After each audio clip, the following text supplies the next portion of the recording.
Hello everyone, welcome again. Thank you so much watching my video. इस video के माध्यम से आज मैं बात करने वाली हूँ प्रेगनेंसी के शुरुआती लक्षण के बारे में, यानी कि अर्ली सिम्टम्स ऑफ प्रेगनेंसी। हम सभी जानते हैं अर्ली प्रेगनेंसी का सिम्टम्स पीरियड का मिस होना, यानी कि जब पीरियड मिस होता है तब हमें लगता है कि प्रेगनेंसी है।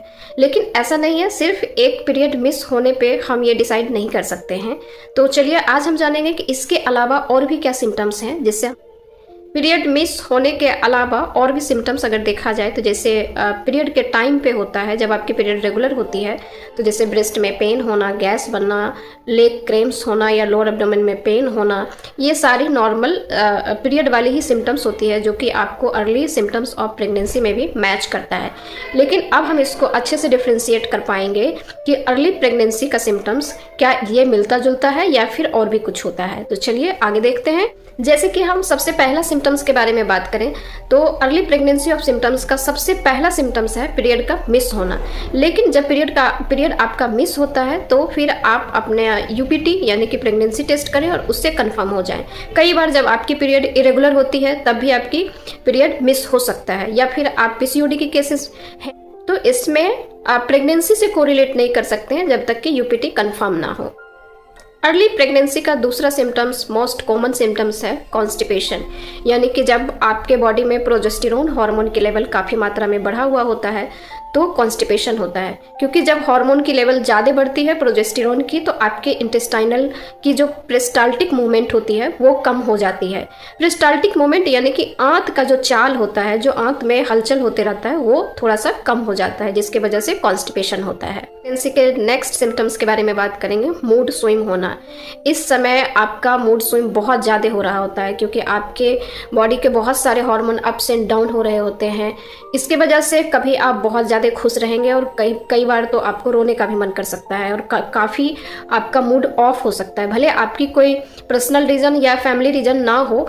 अब हम नेक्स्ट सिम्टम्स की बात करते हैं, फूड क्रेविंग, यानी कि कई बार आपको पहले से जो फूड नहीं पसंद होता है वो फूड भी आपको पसंद होने लगेगा और जो पहले से पसंद है वो फूड आप बिल्कुल भी अवॉइड करना चाहेंगे।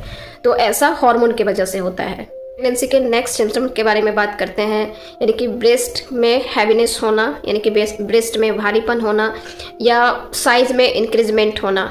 जैसे कि हम समझते हैं कि जब डिलीवरी होती है तभी ब्रेस्ट मिल्क आती है, लेकिन आपकी ब्रेस्ट मिल्क की तैयारी फर्स्ट ट्राइमेस्टर से ही शुरू रहता है। तो इस समय आपके ब्रेस्ट में हैवीनेस लग सकता है, ब्रेस्ट भारी भारी लगेगा, या फिर ब्रेस्ट के साइज़ में इंक्रीजमेंट होगी, या फिर ब्रेस्ट के निप्पल के साइड जो अरियोला होता है वो डार्क ब्लैकिश हो सकता है। तो ये नॉर्मल है, इसके लिए आप बिल्कुल भी ना घबराएं। प्रेगनेंसी के नेक्स्ट सिम्टम के बारे में बात करते हैं, बार बार यूरिन पास करने का मन करना या बार बार यूरिन पास होना। क्योंकि जब प्रेगनेंसी होती है फर्स्ट ट्राइमेस्टर से ही तो यूट्रस के साइज में चेंजेज आने लगते हैं, और जब चेंजेज आते हैं क्योंकि यूट्रस के साइज में या जो पेल्विक एरिया होता है प्रेगनेंसी के दौरान ब्लड सर्कुलेशन का फ्लो सबसे ज़्यादा होता है, जिसके वजह से क्या होता है कि जब यूट्रस के साइज में बदलाव आता है तो ब्लैडर पे थोड़ी थोड़ी प्रेशर पड़ना शुरू हो जाता है, जिसके वजह से आपको लगेगा बार बार हम यूरिन जाएं पास करने, या पास होता भी है। ये नॉर्मल है, घबराएं नहीं। हाँ, लेकिन जब अगर आपके यूरिन में इन्फेक्शन होता है तो भी बार बार यूरिन की समस्या होती है, लेकिन आपको डिफ्रेंशिएट करनी है कि जब अगर यूरिन में इन्फेक्शन होगा तो आपके यूरिन में स्मेल होगा, आपके विजाइनल एरिया में इचिंग हो सकता है, बर्निंग हो सकता है, या बहुत ज़्यादा मात्रा में वाइट डिस्चार्ज होता है। प्रेगनेंसी के दौरान वाइट डिस्चार्ज होना नॉर्मल है, लेकिन आप इसमें भी थोड़ा सा डिफ्रेंशिएट रखिएगा कि अगर कोई इन्फेक्शन होगा तो वो डिस्चार्ज का कलर चेंज हो जाएगा, येलोइश होगा, उसमें बैड स्मेल होगा, आपको इचिंग होगा, तो आप समझेंगे कि ये नॉर्मल नहीं है। आपको इस स्थिति में डॉक्टर से ज़रूर मिलना चाहिए। अब हम बात करेंगे बड़ा ही कॉमन सिम्टम्स के बारे में, जब आपकी पीरियड मिस भी नहीं हुई है, अभी आपकी पीरियड की डेट नहीं आई है, लेकिन आपके पेट के नीचे वाले हिस्से में यानी कि लोअर एब्डोमेन में थोड़ा थोड़ा पेन, यानी कि जैसे कि लगेगा स्टिचिंग पेन होता है। ये नॉर्मल है, लेकिन इसको समझना थोड़ा बारीकी से है, क्योंकि जब प्रेगनेंसी होती है और फिर जब आपकी पीरियड आने वाली होती है तब भी ये स्टिचिंग पेन होता है। लेकिन अगर प्रेगनेंसी है तो स्टिचिंग पेन के साथ ब्लीडिंग नहीं हो सकता है, वो नॉर्मल है, वो विदिन सेकेंड के लिए आएगा और फिर ठीक हो जाएगा, ये नॉर्मल है। जैसे जैसे प्रेगनेंसी के समय में आपके यूट्रस का साइज बढ़ेगा फर्स्ट ट्राइमेस्टर में, उस हिसाब से उसके टिश्यू में खिंचाव आता है, जिसकी वजह से भी आपको पेन रह सकता है। अगर आपको बहुत ज़्यादा पेट में दर्द है, लग रहा है कि बर्दाश्त से बाहर की बात हो रही है, तो आपको तुरंत डॉक्टर से ज़रूर मिलना चाहिए। अब हम अर्ली प्रेगनेंसी के सबसे मोस्ट कॉमन सिम्टम्स के बारे में बात करेंगे, जो हम सभी को पता है।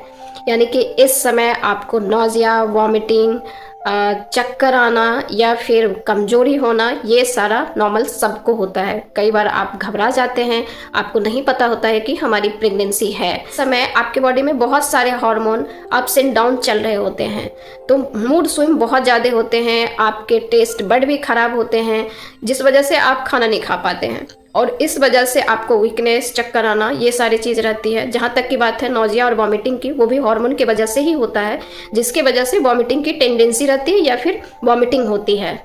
फर्स्ट ट्राइमेस्टर में बीपी लो भी रहता है इन सभी चीज़ों की वजह से।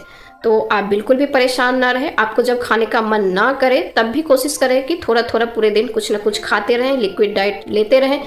अगर आपकी पीरियड मिस हुई है और आपको इन सारे सिम्टम्स में से जितने मैंने बताया है, अगर कोई 1-2 सिम्टम्स भी आ रहा है, तो आप अपने डॉक्टर से ज़रूर मिलें। कोई ज़रूरी नहीं है कि जितना सिम्टम्स मैं बताई हूँ उसमें से सारा सिम्टम्स ही आपसे मैच करें, ऐसा बिल्कुल भी नहीं है, क्योंकि सबकी प्रेगनेंसी अलग अलग होती है। इसके अलावा और कुछ अगर रह गया है तो आप मुझे ज़रूर लिखिएगा। Thank you for watching.